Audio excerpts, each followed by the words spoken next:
भाई अभी यूएई की मार्केट में ये मोबाइल फोन लॉन्च हो गया जिसका नाम है Oppo Reno 8T। और मैं एक बात बोलना चाहूंगा कि भाई Reno सीरीज जो है वो Oppo की इस टाइम अगर मैं कहूं कि सबसे ज्यादा कॉन्सेंट्रेटेड फीचर्स वाली सीरीज है तो वो कहना गलत नहीं होगा, क्योंकि एक टाइम था कि Oppo F सीरीज के ऊपर बहुत ज्यादा फोकस किया करता था। बट अगर आप आज की बात करते हैं तो इनकी सबसे ज्यादा जो वैल्यू टू मनी डिवाइसेस आती हैं वो यूजुअली Reno सीरीज के अंदर आ रही होती हैं। हाउएवर ये जो मोबाइल फोन है ये Reno 8T 5G के नाम से लॉन्च हुआ है और इस मोबाइल फोन का अगर आप प्राइस टैग देखते हैं तो ये अराउंड 1300-1400 के करीब की जो प्राइस है उस पर देखने को मिल रहा है। इसका एग्जैक्ट प्राइस टैग मैं यहाँ पर डाल दूंगा where you can actually check this device out. However ये चीज मैं क्लियर करना चाहूंगा कि भाई ये जो 8T है ये बड़ा ही इंटरेस्टिंग फोन इसलिए बन जाता है क्योंकि अब हर कंपनी टी वेरिएंट जो है वो लॉन्च करती फिर रही है और हर कंपनी का जो टी वेरिएंट है वो एक नई चीज रिप्रेजेंट करता है। कुछ कंपनीज के अंदर ये ज्यादा पावर को रिप्रेजेंट कर रहा होता है और कुछ कंपनीज के अंदर ये एक टोन्ड डाउन वर्जन को रिप्रेजेंट कर रहा होता है और यहां पर भी ऐसा ही केस है। ये Reno 8 का टोन डाउन वर्जन जो है वो बेसिकली दिखाया गया है। 5G डिवाइस है और यहां पर 8GB 256GB वाला वेरिएंट जो है वो यूएई की मार्केट में लॉन्च हुआ है। अगर आप यूएई की मार्केट में मौजूद हैं तो आप इसे डायरेक्टली अमेजोन से ऑर्डर कर सकते हैं और अगर आप इसे पाकिस्तान में बाय करना चाहते हैं तो डेफिनेटली आपको किसी बंदे को यूएई में ही कहना पड़ेगा, क्योंकि अभी के लिए दुबई वगैरह की मार्केट में जो है वो अवेलेबल है। इस मोबाइल फोन की अनबॉक्सिंग करने से पहले मैं एक चीज क्लियर करना चाहूंगा कि इस मोबाइल फोन के अंदर काफी फीचर्स जो हैं वो 5G के रिलेटेड रखे गए हैं और इस मोबाइल फोन का जो चिपसेट है वो स्नैपड्रैगन 695 है और उसके बारे में मेरे कुछ सॉलिड किस्म के ओपिनियंस हैं। तो इसकी अनबॉक्सिंग करते हैं और उसके अंदर मैं आपको बताऊंगा कि इस मोबाइल फोन के बारे में मेरे ओपिनियंस क्या हैं। ओके भाई, तो as far as the box is concern तो आप देखेंगे कि इसका जो बॉक्स है वो Reno सीरीज की दूसरी डिवाइसेस से काफी डिफरेंट है। इनफैक्ट ये Oppo की किसी भी डिवाइस से काफी ज्यादा डिफरेंट है। पहली चीज जो कि नोटिसेबल है वो ये है भाई कि इस डिवाइस के डब्बे के ऊपर जो फॉन्ट यूज किया गया है ये Oppo का लेटेस्ट फॉन्ट है जो कि Oppo ने अपनी Android 13 के अंदर भी यूज करना स्टार्ट किया है।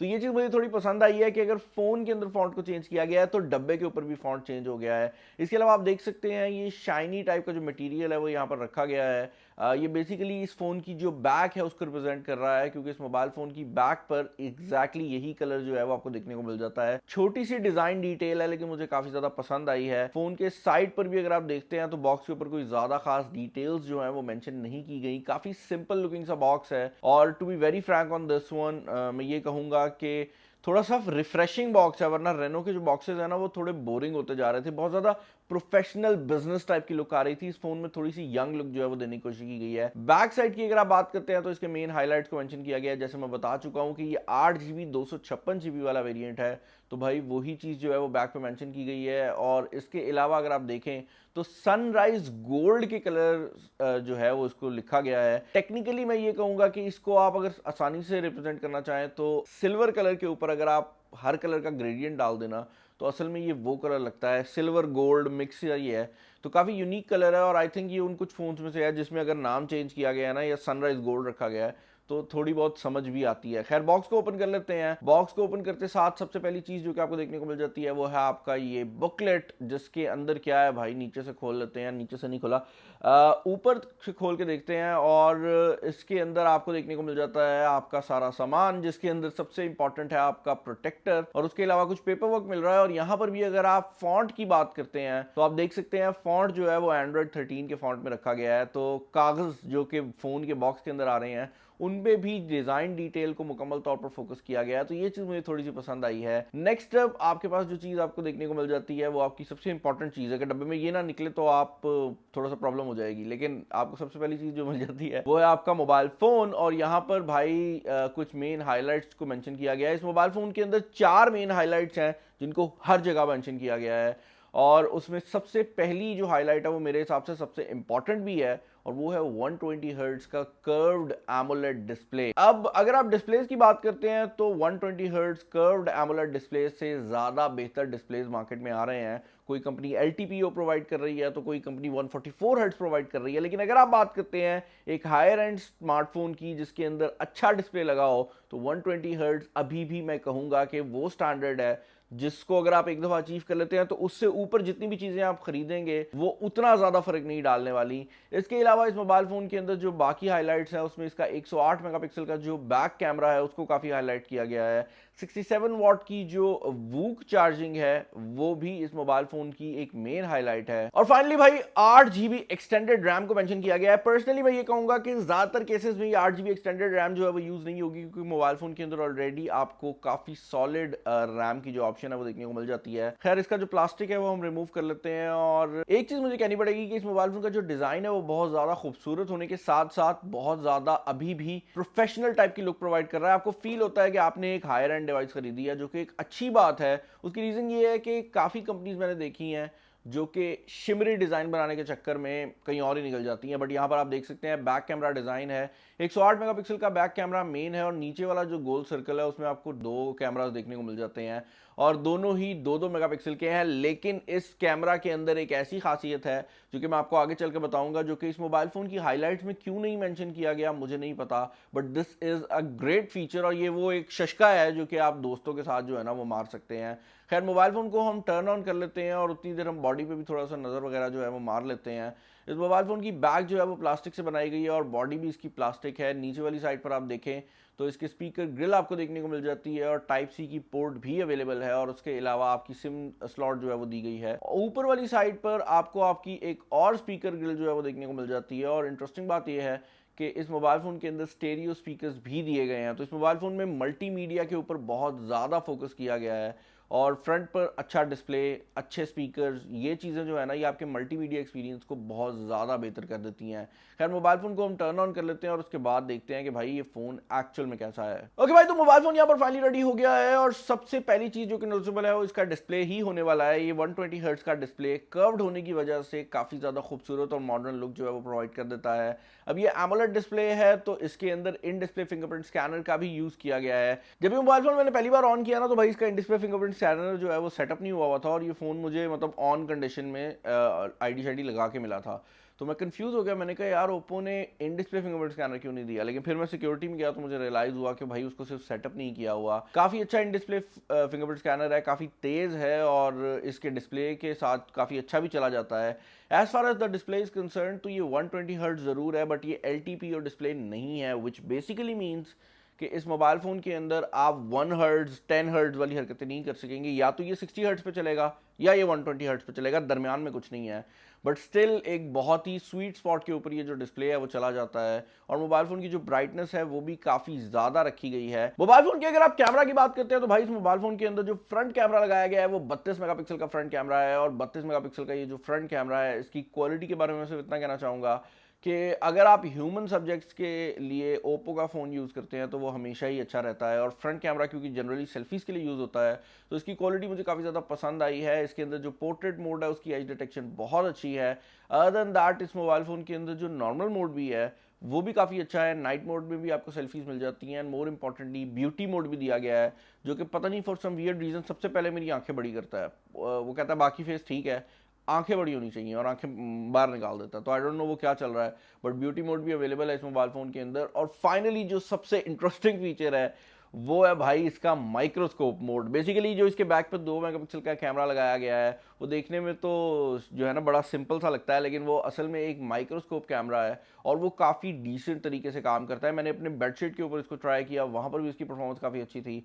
और इसके अलावा मैंने इसको अपने ट्राउज़र के ऊपर भी ट्राई किया, तो आप रेशे देख सकते हैं यार। और छोटी सी चीज़ है बट वो एक शशका ज़रूर है जिसको आप अपने दोस्तों में दिखा सकते हैं कि भाई तेरा फ़ोन ये करता है तो लोगों का फ़ोन ये नहीं करते। एक मैक्रो कैमरा इंक्लूड करने की निस्बत एक माइक्रोस्कोप इंक्लूड करना मेरे हिसाब से ज़्यादा बेहतर ऑप्शन है।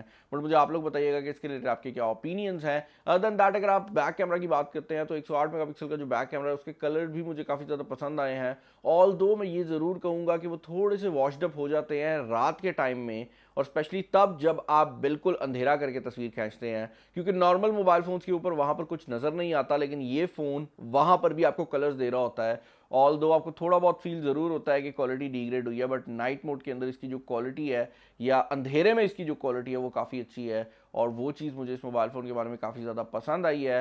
बट अगेन वही बात है कि इसके कुछ फीचर्स मिसिंग हैं, जैसे फॉर एग्जांपल अगर आप इसके वीडियो मोड की बात करते हैं तो मोबाइल फ़ोन सिर्फ 1080p वीडियो रिकॉर्डिंग सपोर्ट करता है, और इसके अंदर किसी भी किस्म की स्टेबलाइजेशन भी नहीं दी गई, और ये दोनों लिमिटेशंस इसके स्नैपड्रैगन 695 चिपसेट की वजह से हैं। तो वो चीज़ मुझे थोड़ी सी ऑफ लगी है कि भाई एक प्रोसेसर की वजह से फ़ोन थोड़ा पीछे है। But on the other flip side इस फ़ोन के अंदर 695 होने की वजह से 5G आ गया है, और यूएई की मार्केट के अंदर जो 5G है वो बहुत ज़्यादा इंपॉर्टेंट है, क्योंकि हर बंदा इस चीज़ को यूज़ करता है। तो उस लिहाज से आई वुड से कि it is a trade off that you make अगर आप बजट रेंज में जाना चाह रहे हैं। But yes, that is something जो कि मुझे इस फ़ोन में नोटिसेबल रही है। अदर देन दैट अगर आप इंटरनल्स की बात करते हैं तो इस मोबाइल फ़ोन के अंदर जो इंटरनल लगाए गए हैं वो स्नैपड्रैगन 695 की फॉर्म में आते हैं, जो कि एक 5G चिपसेट है, बट एक पुराना 5G चिपसेट है। And I would say this के as far as the performance is concern, तो परफॉर्मेंस आपका मेन प्रॉब्लम नहीं होने वाला। ये गेमिंग फोन नहीं है, इस रेंज में आपको बहुत ज़्यादा गेमिंग फोन मिल जाते हैं जो कि इससे काफ़ी सॉलिड परफॉर्मेंस दे देंगे। But as far as the device is concern, तो मेरे हिसाब से 2-3 साल ही आपको कहीं पर भी तंग नहीं करने वाला।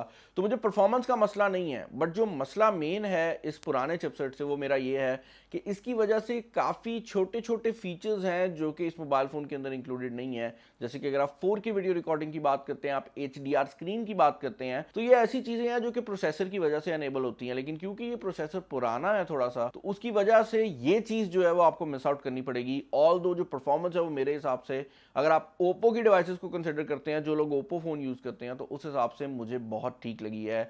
यहाँ पर एंटूटू स्कोर की अगर आप बात करते हैं तो 4 लाख के करीब का जो एंटूटू स्कोर है वो आप इस फ़ोन से एक्सपेक्ट कर सकते हैं।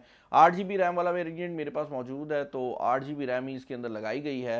एंड 256 GB की जो इंटरनल स्टोरेज है वो भी मेरे हिसाब से काफ़ी अच्छा टाइम आपका जो है वो गुजार देगी, और ज़्यादातर लोगों को इसकी मेमोरी कार्ड की ऑप्शन यूज़ करने की ज़रूरत नहीं पड़ेगी। ऑल दो इस मोबाइल फ़ोन के अंदर एक हाइब्रिड सिम स्लॉट लगाई गई है, जिसके अंदर आप 2 सिम्स या फिर एक सिम एक मेमोरी कार्ड लगा सकते हैं। डिज़ाइन थोड़ा डिफरेंट है सिम स्लॉट का, लेकिन एटलीस्ट आपके पास ये हाइब्रिड वाली जो ऑप्शन है वो अवेलेबल है। इसके अलावा भाई परफॉर्मेंस की बात हो ही रही थी, तो भाई पबजी भी इस मोबाइल फ़ोन के ऊपर मैंने चला के देखी है, और HD सेटिंग के ऊपर ये आपको हाई फ्रेम रेट जो है वो प्रोवाइड कर देती है, जो कि मैं कहूँगा इस प्राइस रेंज के हिसाब से एवरेज है। इससे बेहतर डिवाइसेस मैंने देखी हैं, बट देन अगेन जो बंदा इस फ़ोन को ख़रीद रहा है वो इसके डिज़ाइन, इसके मल्टीमीडिया की वजह से ख़रीद रहा होगा, ना कि इसकी पबजी परफॉर्मेंस के लिए।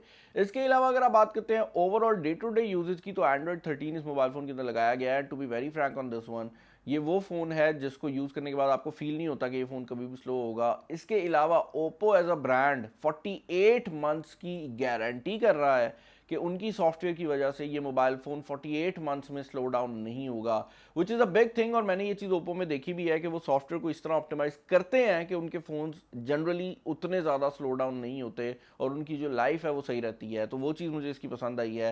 As far as the weight of this device is concern, तो भाई 4800 mAh की बैटरी लगाई गई है, जो कि अगर आप बाकी फ़ोन से कंपेयर करते हैं तो कम है। अगर आप ओप्पो के स्टैंडर्ड से कंपेयर करते हैं तो मेरे हिसाब से ज़्यादा है, क्योंकि मोबाइल फ़ोन काफ़ी स्लिम एंड स्मार्ट है।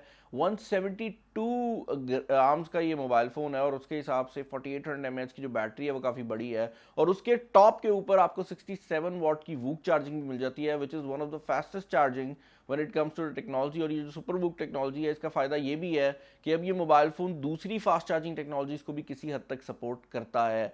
तो भाई मुझे आप लोगों ने बताना है कि इस फ़ोन के रिलेटेड आपके क्या ओपिनियंस हैं। पर्सनली आई वुड से कि मुझे मोबाइल फ़ोन काफ़ी डिसेंट लगा है, स्पेशली फॉर दोज पीपल जो कि एक खूबसूरत डिवाइस ढूंढ रहे हैं जो कि उनकी डे टू डे काम को कर दे। इसके अलावा अगर कोई चीज़ मिस हो गई हो तो मुझे नीचे बता दीजिएगा। This is Bilal signing of. भाई साइनिंग ऑफ पहले कर दिया, सब्सक्राइब कर लो उसके बाद बिलाल साइनिंग ऑफ, सब्सक्राइब कर लो उसके बाद this is Bilal signing off. अल्लाह हाफिज़।